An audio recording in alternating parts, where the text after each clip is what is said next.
জানিয়ে দেব সর্বশেষ আপডেট বাংলা সংবাদ। শুরুতেই শিরোনাম।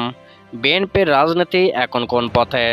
দ্বাদশ জাতীয় সংসদ নির্বাচনের অন্তত 2 বছর আগে থেকে নিরপেক্ষ সরকারের অধীনে নির্বাচন, খালেদা জিয়ার মুক্তিসহ বিভিন্ন দাবিতে আন্দোলন করে আসছিল বিএনপি।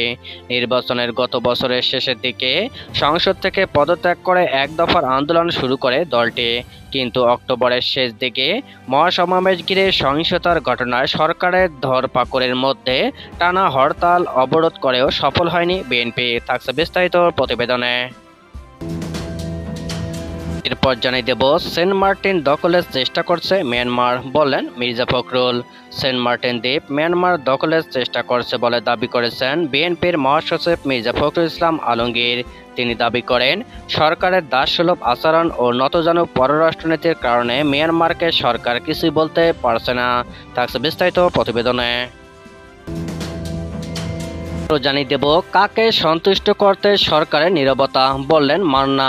সেন্ট মার্টিনে আসা যাওয়ার পথে বাংলাদেশি নৌযান লক্ষ্য করে দফায় দফায় মিয়ানমার থেকে গুলি ছোড়ার পরও সরকারের নীরবতা তীব্র সমালোচনা করেছেন নাগরিক ঐক্যের সভাপতি মাহমুদুর রহমান মান্না। থাকছে বিস্তারিত প্রতিবেদনে। এবং সবশেষে জানিয়ে দেব, সব ব্যাংকেই শুধু পড়ে আছে চেয়ার টেবিল, টাকা নেই, বললেন রুহুল কবির রিজভী। বিএনপির সিনিয়র যুগ্ম মহাসচিব অ্যাডভোকেট রুহুল কবির রিজভী বলেছেন, বাংলাদেশ ব্যাংক ও সোনালী ব্যাংক সহ সব ব্যাংক এখন খালি। সব ব্যাংকে টাকা লুট করা হয়েছে। ব্যাংকে গিয়ে দেখবেন শুধু চেয়ার টেবিল পড়ে আছে। তারা বাংলাদেশের সকল আর্থিক প্রতিষ্ঠান শেষ করে দিয়েছে। থাকছে বিস্তারিত প্রতিবেদনে। এতক্ষণ শিরোনাম শুনছিলেন, এবার বিস্তারিত। দ্বাদশ জাতীয় সংসদ নির্বাচনের অন্তত 2 বছর আগে থেকে নিরপেক্ষ সরকারের অধীনে নির্বাচন, খালেদা জিয়ার মুক্তিসহ বিভিন্ন দাবিতে আন্দোলন করে আসছিল বিএনপি। নির্বাচনের গত বছরের শেষের দিকে সংসদ থেকে পদত্যাগ করে এক দফার আন্দোলন শুরু করে দলটি, কিন্তু অক্টোবরের শেষ দিকে মহাসমাবেশ ঘিরে সহিংসতার ঘটনায় সরকারের ধরপাকড়ের মধ্যে টানা হরতাল অবরোধ করেও সফল হয়নি বিএনপি। আন্দোলন ব্যর্থ হওয়ার পিছনের কারণগুলো খুঁজতে গিয়ে দলটির নেতারা বেশ কয়েকটি বিষয় চিহ্নিত করেছেন। এর মধ্যে অন্যতম হল ছাত্র শ্রমিকদের আন্দোলনে সম্পৃক্ত না করতে পারা। দ্বাদশ জাতীয় সংসদ নির্বাচনের আগে সরকারের পদত্যাগের এক দফার আন্দোলন করেছে বিএনপি সহ সরকার বিরোধী রাজনৈতিক দলগুলো। সে আন্দোলনে প্রধান শরিক বিএনপি রাজপথে যেভাবে জোরদার আন্দোলন করতে পারেনি বলে অভিযোগ করেছেন অপরাপর রাজনৈতিক দলগুলোর নেতারা। এই অভিযোগের পাশাপাশি দলের পক্ষ থেকে ওঠা অভিযোগগুলো তদন্ত করে বিভাগীয় সাংগঠনিক সম্পাদকের কেন্দ্রে প্রতিবেদন দিতে বলা হয়েছিল বিএনপির হাইকমান্ডের পক্ষ থেকে। সেই অভিযোগের ভিত্তিতে ব্যর্থদের বাদ দিয়ে যোগ্যদের দিয়ে কমিটি গঠন প্রক্রিয়া শুরু হয়েছে। সেন্ট মার্টিন দ্বীপ মিয়ানমার দখলের চেষ্টা করছে বলে দাবি করেছেন বিএনপির মহাসচিব মির্জা ফখরুল ইসলাম আলমগীর। তিনি দাবি করেন, সরকারের দাসসুলভ আচরণ ও নতজানু পররাষ্ট্রনীতির কারণে মিয়ানমারকে সরকার কিছুই বলতে পারছে না।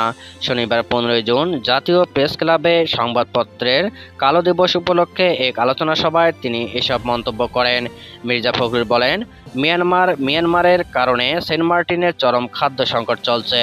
মিয়ানমার গুলি চালাচ্ছে, কাউকে প্রবেশ করতে দিচ্ছে না, অথচ সরকার এসব বিষয়ে একেবারে চুপ। বিএনপির মহাসচিব দাবি করেন, ক্ষমতা ধরে রাখতে মরিয়া সরকার দেশের মানুষের কথা চিন্তা করে না। দেশে গণতন্ত্র নেই বলে মানুষ আজ তাদের ন্যায্য অধিকার থেকে বঞ্চিত। এ সময় দেশ ও সার্বভৌমত্ব রক্ষায় সবাইকে ঐক্যবদ্ধ হওয়ার আহ্বান জানিয়েছেন মির্জা ফখরুল। সম্প্রতি সেন্ট মার্টিন থেকে টেকনাফ রুটে চলাচলকারী একাধিক ট্রলার লক্ষ্য করে মিয়ানমার থেকে গুলি চালানো হয়। নাফ নদীর মোহনায় এই ঘটনাগুলো ঘটে। এরপর থেকে সেন্ট মার্টিনের পথে কোনো নৌযান ছেড়ে যায়নি। তবে মিয়ানমারের সীমান্তরক্ষী বাহিনী, বর্ডার গার্ড, পুলিশ, বিজিপি নাকি বিদ্রোহী আরাকান আর্মি গুলি চালিয়েছে তা কেউ নিশ্চিত করতে পারেনি। এইসব ঘটনার 9 দিন পর বিকল্প পথে গতকাল শুক্রবার মধ্যরাতে নিত্য প্রয়োজনীয় পণ্য সামগ্রী নিয়ে সেন্ট মার্টিনে ভিড়েছে MV-12 আউলিয়া। সেন্ট মার্টিনে আসা যাওয়ার পথে বাংলাদেশি নৌযান লক্ষ্য করে দফায় দফায় মিয়ানমার থেকে গুলি ছোড়ার পরও সরকারের নীরবতার তীব্র সমালোচনা করেছেন নাগরিক ঐক্যের সভাপতি মাহমুদুর রহমান মান্না। তিনি বলেন, সরকারের নতজানু পররাষ্ট্রনীতির কারণে সেন্ট মার্টিন এখন বাংলাদেশ থেকে বিচ্ছিন্ন হবার উপক্রম রয়েছে। শনিবার দলের সাংগঠনিক সম্পাদক সাকিব আনোয়ার স্বাক্ষরিত বিবৃতিতে তিনি এসব কথা বলেন। মান্না বলেন, অগণতান্ত্রিক দখলদার সরকার অবৈধভাবে ক্ষমতায় টিকে থাকতে বৈশ্বিক এবং আঞ্চলিক পরাশক্তি এমনকি প্রতিবেশী দেশগুলোকে নিজের দেশের স্বার্থ বিসর্জন দিয়ে হলেও সন্তুষ্ট রাখতে চায়। এই সরকার নিজের দেশের একটা দ্বীপে নিরাপত্তা দিতে পারে না। এরা ক্ষমতায় থাকতে দেশ বিক্রি করতেও দ্বিধা করবে না। গণতন্ত্র মঞ্চের এই শীর্ষ নেতা বলেন, নিজের দেশের মানুষ নিজেদের দ্বীপে যেতে পারছে না। খাদ্যে মজুদ ফুরিয়ে আসার পরও খাবার পৌঁছানো যাচ্ছে না। 9 দিন পর ভিন্ন পথে একমাত্র পণ্যবাহী জাহাজ পাঠানো হয়েছে।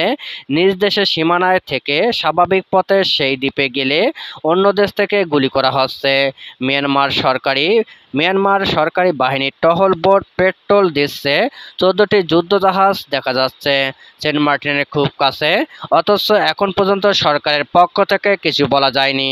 তারা গুলি করছে, অথচ সরকার বলছে আমরা এমন কিছু করব না যাতে যুদ্ধের উস্কানি দেওয়া হয়। কতটা নতজানু পররাষ্ট্র নীতি হলে সরকার এখানে নিশ্চুপ থাকতে পারে? সরকার কাকে সন্তুষ্ট করতে চায়? প্রশ্ন রেখে মান্না বলেন, প্রধানমন্ত্রী কিছুদিন আগেই বলেছিলেন কোনো এক সাদা চামড়ার দেশের প্রতিনিধি তার দেশ সেন্ট মার্টিন তার কাছে সেন্ট মার্টিন চেয়েছে, বাংলাদেশের ভূখণ্ডে বিমান ঘাঁটি করার প্রস্তাব দিয়েছে। প্রধানমন্ত্রীর এই বক্তব্যের কয়েকদিনের মধ্যেই সেন্ট মার্টিন বাংলাদেশের কর্তৃত্ব হারিয়ে ফেলেছে এবং সরকারের পক্ষ থেকে প্রতিরোধের কোনো উদ্যোগ দেখা যায় না। এই ঘটনা কিসের ইঙ্গিত বহন করে? দেশের সার্বভৌমত্ব হুমকির মুখে পড়লে তার দায় পুরোপুরি সরকারকেই নিতে হবে। বিএনপির সিনিয়র যুগ্ম মহাসচিব অ্যাডভোকেট রুহুল কবির রিজভী বলেছেন, বাংলাদেশ ব্যাংক ও সোনালী ব্যাংক সহ সব ব্যাংক এখন খালি। সব ব্যাংকের টাকা লুট হয়েছে। ব্যাংকে গিয়ে দেখবেন শুধু চেয়ার টেবিল পড়ে আছে। তারা বাংলাদেশের সকল আর্থিক প্রতিষ্ঠান শেষ করে দিয়েছে। প্রতারণার শিকার হয়ে মালয়েশিয়াগামী শ্রমিক সোহেল তানভীর আত্মহত্যার ঘটনার প্রতিবাদ জানিয়ে আজ সকাল সোমবার 11টায় মতিঝিল সোনালী ব্যাংকের সামনে শ্রমিক দলের উদ্যোগে বিক্ষোভ সমাবেশে তিনি এসব কথা বলেন। শ্রমিক দলের সভাপতি আনোয়ার হোসেনের সভাপতিত্বে ও প্রচার সম্পাদক মঞ্জুরুল ইসলাম মঞ্জুর পরিচালনায় এ সময় বক্তব্য রাখেন বিএনপি চেয়ারপারসনের বিশেষ সহকারী অ্যাডভোকেট শামসুর রহমান শিমুল, কুমিল্লা বিভাগীয় সাংগঠনিক সম্পাদক অধ্যাপক সেলিম ভূঁইয়া, ব্যাংকিং বিষয়ক সম্পাদক হারুন রশিদ, মালয়েশিয়া বিএনপির সভাপতি মোশাররফ হোসেন এ সময় উপস্থিত ছিলেন।